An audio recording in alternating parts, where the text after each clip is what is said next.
In the last 4 years, the average housing price in Windsor has gone almost doubled. What is exactly happening in Windsor? And is it going to continue? If so, for how long? If you want to know more, stay tuned. You'll get your answers in the next 3 minutes.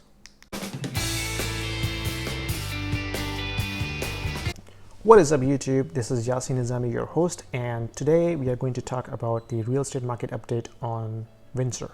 This is a part of a series which I started last month. I covered St. Catharines and Oshawa in my previous part of series. And if you have not watched it, click here for St. Catharines and click here for Oshawa.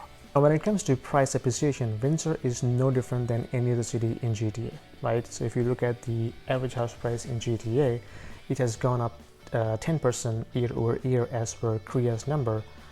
Versus if you look at Windsor average housing pricing, it has gone up 23% from November statistics as per Korea's number, which is significant. Now, what is so special about Windsor? Well, the number one reason is affordability. If you go back 4 years ago, the average house price in Windsor was around $200,000, right? So it was very cheap in terms of affordability. Now, okay, we understand that it is far from the GTA hub or golden horseshoe, but when it comes to first-time home buyers or from investment perspective, it isn't that bad. So each year, 400,000 people land in Canada as immigrants, and most of them land in GTA. Now, you look at GTA average price is around $900,000, almost touching $1 million mark. Not everybody can afford that, right? So the people who have, less amount of cash available to invest, or they're looking for a cheaper housing, they would look elsewhere. Places like Windsor, where they can still afford, for $200,000, $300,000 house and jump on the property ladder. Plus, COVID has accelerated the digital transformation. So now a lot of people can work remotely.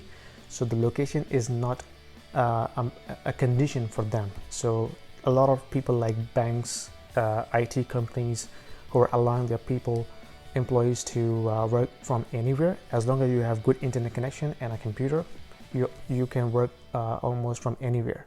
So that has contributed significantly in terms of people who were living in the downtown core area, paying heavy rental expense or high mortgages.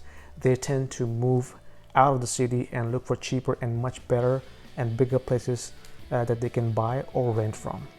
One thing to note here is the money that is coming in Windsor, it's all external, whether this is people coming in from GTA, the condo owners, or it's the immigrant who are coming in from other countries who have some money in their pocket that they can invest into the real estate market. It is not the local money that is coming organically from Windsor. So that is very important for people to understand, that the local economy is not driving this. It's the external money coming in, and it's not helping the local residents, because their reach to the real estate property ladder is becoming longer and longer. Having said that, I can give you 5 pros and cons, and that based on that you can decide whether this is a good area for you to invest or buy as a first-time home buyers. So let's talk about the pros first. So the number one is affordability. As I said, you can still buy a good decent house under $400,000 in Windsor. Number two, vacancy rate. From a landlord perspective, it has one of the lowest vacancy rate as compared to other cities in southern Ontario. As per CMHC, it is showing 2.6 vacancy rate, which is excellent. When I said low vacancy rate, which means it's good for landlords, because the landlords can have positive cash flow, that they can buy a cheaper place and have rental income to offset their mortgage and other expenses. So they can still have positive cash flow coming in. Number three, it has the biggest international border crossing between US and Canada. So between Windsor and Detroit, you can use that international bridge, which takes I think 20 minutes for you to get to downtown area in Detroit. Number four, weather. It has the warmest weather in the Ontario, and temperatures can reach up to like high 20s in the summer.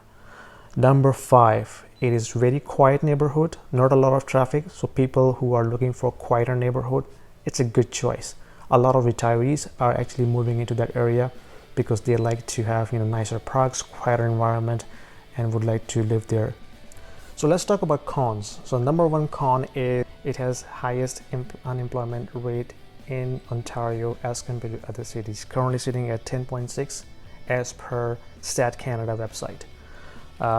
Number two, it has very old infrastructure, right? So the plumbing and water and hydro and electricity and even the houses are very, very old. So it takes a lot of maintenance to keep up with that, which means higher taxes. Come to taxes, just like any other city, they were struggling in terms of their budget deficit. So the provincial government has given them some financial aid to keep up with their financial budget. But of course, that brings up some taxes to be passed on to the residents. So recently, they have increased 3% tax rise in the city that will be shared across all the residents. Number four, it doesn't have a lot of attractions in the city. I mean, apart from a few parks and that Detroit border crossing, there isn't much to do in terms of activities in the city. So when it comes to events and a lot of activities, there isn't much to offer in Windsor, unfortunately. Number five, there are not many companies offering employment in the city. It has been known for an automotive manufacturing city, but they don't offer a lot of employment opportunities to the local residents. So in terms of employment, this is not a good place to be in. As long as you can find work elsewhere and you can work remotely, whether you are a business owner yourself, you work online, you are running your Amazon shop, or you're an IT company worker who can work from anywhere, Windsor is not a bad choice for you. Otherwise, there are not many local employment opportunities, unfortunately, in the city. Now, my opinion in terms of whether this will continue to rise, it's hard to say. 23% rise year over year is not sustainable in my opinion. 10% is still good to be there, but 23% is very, very unsustainable rate. Well, as I said, it's heavily depending upon the external money coming in, whether from GTA, condo owners, or immigrant coming in. If that inflow continues, then of course this will drive the price up, or at least keep the price at that level.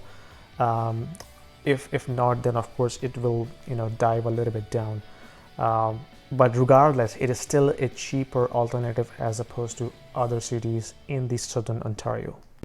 That's it from me, guys. If you like it, give me a thumbs up and hit the subscribe button, and I will continue publishing videos on these cities and other real estate updates. Feel free to put your questions in the comments below, or if you want me to cover any other particular city, leave your comment down there. I will definitely look at it and will work on that for you guys. Until then, take care.